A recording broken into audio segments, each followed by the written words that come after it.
Hey everyone, and welcome.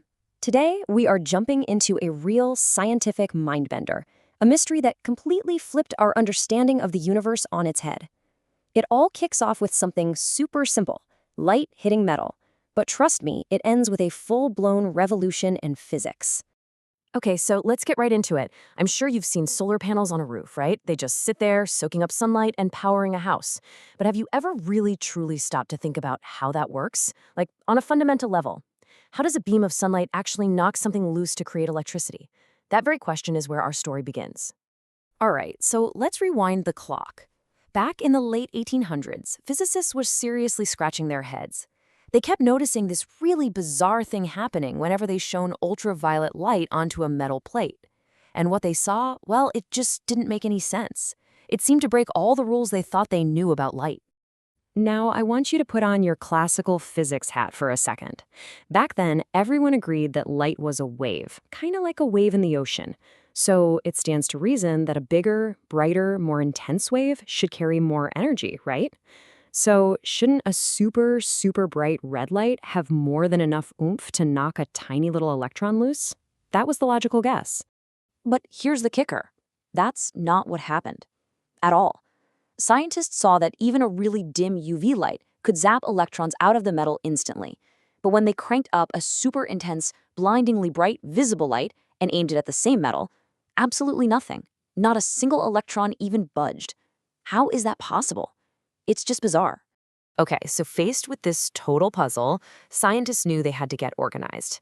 They needed two things. First, they had to give this weird effect a proper name. And second, they needed to build a special tool so they could study it precisely and figure out what was really going on. And this is what they came up with, the photoelectric effect. Now look at that definition. The word doing all the heavy lifting here is suitable. See, it was obvious that not just any old light would work, and the entire mission was to figure out what suitable actually meant. And this was their tool. Now, don't let this diagram scare you. The concept is really simple. It's called a photocell. Light shines in through the window, hits that curved metal plate, and if the light is suitable, it kicks out electrons. Those electrons then fly across the gap, hit the other side, and create a current that we can measure. A perfectly designed little laboratory for our mystery. So here's a question for you. If you were the engineer designing this thing, why would you go to all the trouble of sealing it in a glass tube and then sucking all the air out? What's the point of creating a vacuum inside? Think about what you're trying to measure. You got it. It's because if you left air in there, the very electrons you're trying to measure would just be bumping and crashing into air molecules all over the place. They'd slow down, get knocked off course. Your results would be a total mess. By creating a vacuum, you give the electrons a clear, empty highway to travel on, which means you get clean, perfect data. Super smart. All right, so they've got their tool, the photocell, and they start running the experiments. And almost right away, their precise measurements uncovered a massive clue. A single property of light that would end up being the key to this whole thing. So we've already thrown brightness or intensity right out the window. We know that's not it, so what's left? What other characteristic of light could possibly be the deciding factor here? What really matters? This slide gives us the perfect way to think about it. Forget the text, just look at the image. Imagine that electron is stuck on the ground floor. To get anywhere, it needs to get up that first step. Now, you can tap it with a million tiny weak pushes, and it's not going to move. What it needs is one single good, solid kick with enough energy to get it up to that first step.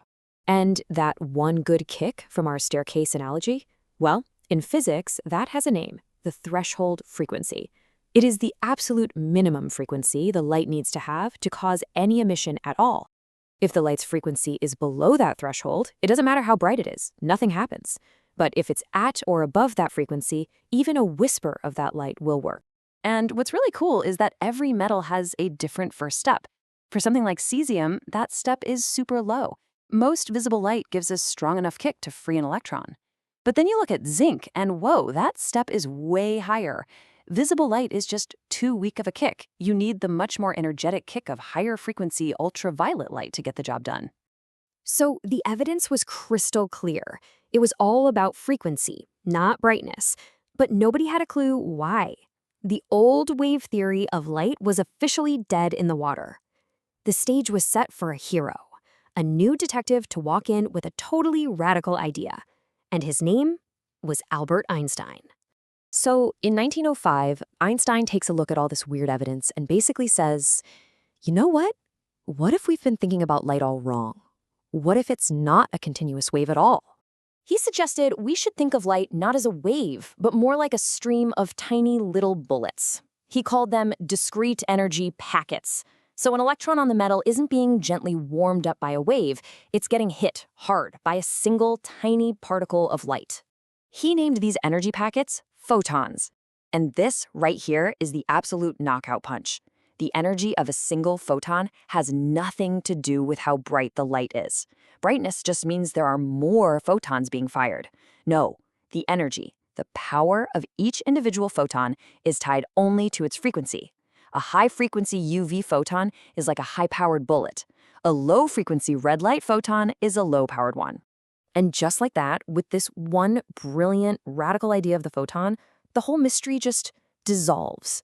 The entire photoelectric effect could suddenly be explained with one single, beautiful, and incredibly powerful equation.